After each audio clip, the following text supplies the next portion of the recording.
everyone, welcome back. Today we're going to be taking a deep dive into this book, The Illusion of Feminine Progress, by Conrad Riker. Oh, yeah. You sent this in, and it seems like you're really interested in, like how societal changes are impacting men, especially when it comes to this whole like red pill philosophy and stuff. Yeah, absolutely.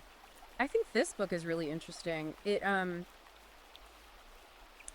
of, digs into some of the anxieties that men are feeling today. And it uses this really interesting concept of the red pill, just like in the movie The Matrix.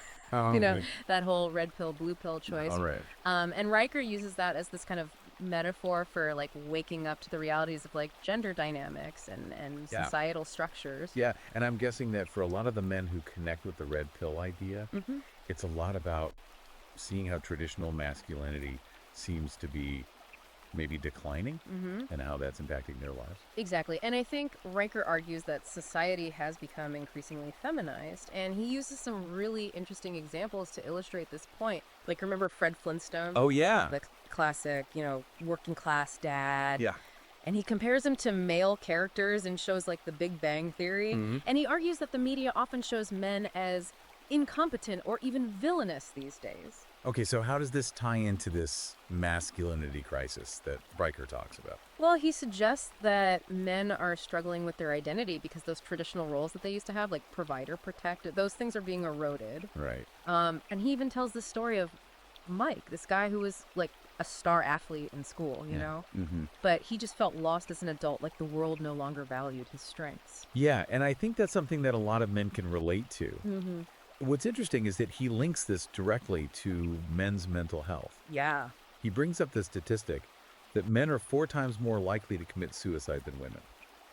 Wow. Is he saying that that's all down to societal expectations? Well, I think a big part of his argument is that men are discouraged from being vulnerable or seeking help. That makes sense. It's like there's this pressure to be strong and silent, which doesn't really allow space for expressing emotions or, seeking help when you need it. Right. But is he saying that we need to go back to some old-fashioned idea of what it means to be a man?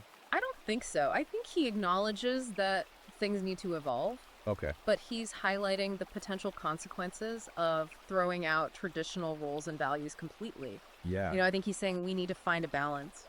That's a crucial point. Yeah. And it's not just personal lies he's talking about. He also claims that boys are being disadvantaged in the education system as well. Yeah, he even suggests that schools aren't designed for how boys learn best. Oh. And that there aren't enough positive male role models in education. He talks about this boy who thrived after switching to a single-sex school. Yeah.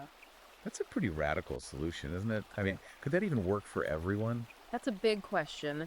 And it leads to this bigger debate about whether the current system is really failing guys. And if so, what the alternatives might be. Now, he doesn't stop there. He goes on to say that there are systemic biases against men, especially in family courts. He even uses the Johnny Depp and Amber Heard case as an example of how accusations can impact a man's life. That's right. And he cites statistics suggesting that mothers are often favored in child custody cases. Wow. And that alimony can be a huge financial burden for men. It almost sounds like he's suggesting that there's this presumption of guilt against men in certain situations. Sure. He uses some pretty strong language here. Okay. He actually refers to it as a war against men, Wow. playing out in courts, in the media, and even in everyday life. Wow. That's a powerful statement.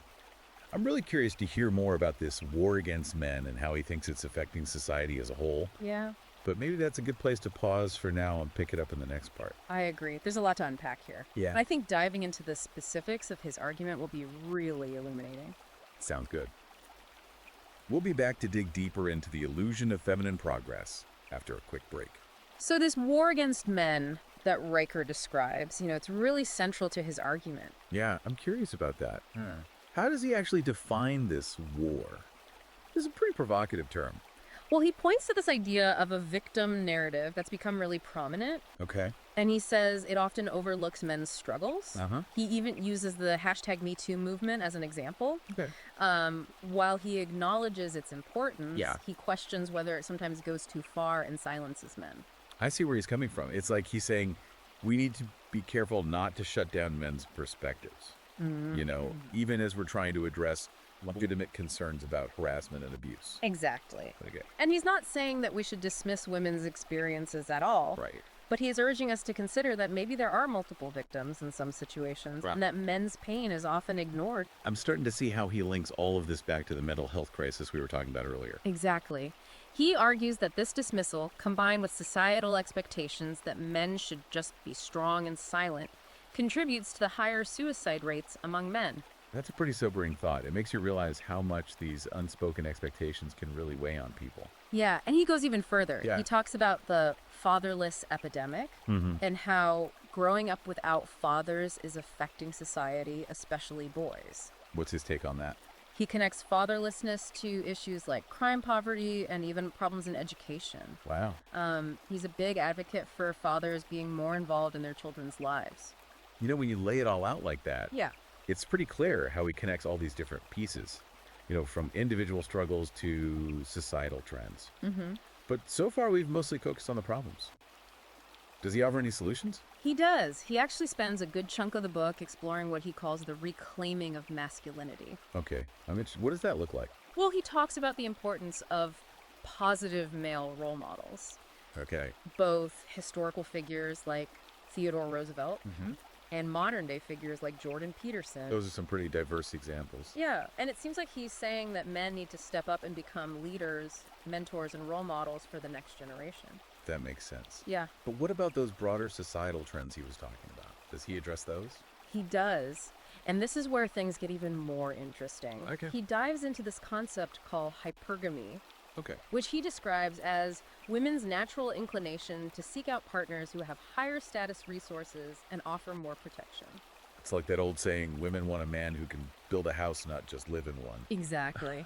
And he even uses the Flintstones as an example, Wow. pointing out how Wilma is always pushing Fred to be more successful. So is he saying this is all women's fault? No, not quite. He argues that this drive is natural for women, Okay. but that it's been amplified by the feminist movement, which encourages women to focus on their careers and financial independence. I can see how that could create tension. If men are feeling like their traditional roles are being undermined, while also facing pressure to achieve more than ever before. That's exactly the conflict he highlights. Right. He suggests that this is leading to unhappiness for both men and women. Okay. Women are always striving for more, never feeling content, and men are feeling inadequate and resentful because they can't keep up. Wow, that's quite a cycle. But where does this leave us? What does Riker propose we do about all this? That's a good question, and it's something we'll delve into further in the next part. Okay. He doesn't offer simple solutions, but he does lay out a path for men to navigate this new landscape and reclaim their masculinity in a way that works for them. Sounds like we've got a lot more to cover. We'll be right back after a quick break to explore the solutions Riker proposes in The Illusion of Feminine Progress. All right, so we're back, and we're ready to unpack this final part of The Illusion of Feminine Progress. We've talked about, the problems that Riker lays out. Right. This war against men and the challenges to traditional masculinity. Yeah. Now let's get into what he actually suggests men can do about it. Well, he calls it reclaiming masculinity, but it's not about going back to the old ways or anything like that. And It's more nuanced than that. I think what he's saying is men need to understand the forces that are at play and then consciously choose how they want to define themselves. so it's not about fitting into this predefined box. Right. But about kind of actively creating a new definition. Exactly. And he talks about this thing called the sexual marketplace. Okay. And it's basically this idea that dating and relationships are kind of like a market Okay. where men and women are competing for partners. Okay. And he argues that, it's become harder for men to navigate this because of this double standard where they're expected to be strong, but also sensitive, assertive, but not aggressive. It's like they're damned if they do and damned if they don't. Exactly. And he suggests that this confusion is causing a lot of men to just withdraw from relationships completely. Right. He even touches on social media and how that's making things even more complicated Oh, yeah. by presenting these unrealistic ideals. I can see that. It's like everyone's trying to present this perfect version of themselves online. And it's hard to know what's real anymore. Yeah, and it's not just relationships either. He applies this idea of shifting landscape to the workplace, too. Okay. Riker argues that many workplaces have become kind of feminized, Okay. with policies that actually disadvantage men, even if unintentionally. Okay, so how does he back that up? Well, he points to things like flexible work arrangements and diversity quotas. Okay. And he says, these were often meant to be positive changes, Right.